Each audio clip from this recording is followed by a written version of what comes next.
खरं तर बाळासाहेबांचा देहवास होऊन आज जवळजवळ 13 वर्षापेक्षा जास्त कालावधी झालेला आहे.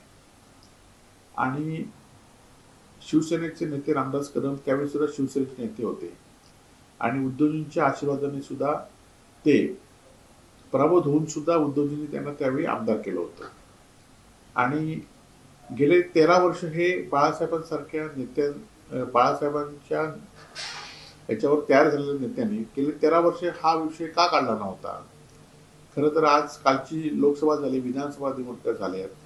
या निवडणुकीमध्ये वेगवेगळ्या मार्गाने आपण निवडणूक जिंकलात, तरी पण उद्धव बाळासाहेब ठाकरे आज ठामपणे उभे आहेत.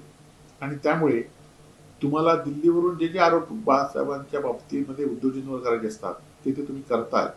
परंतु अशा आरोपांना शिवसैनिक आणि महाराष्ट्राची जनता भीक घालणार नाही.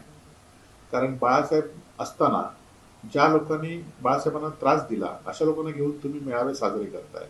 आणि त्यामुळे अशा रामदासभाईंनी खरं तर ते 13 वर्ष गप्प का होते, हा खरा तर प्रश्न आहे.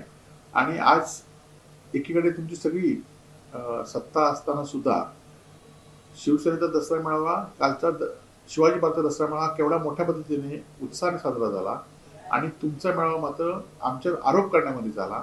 हाच फरक शिवसेनेमधला आहे.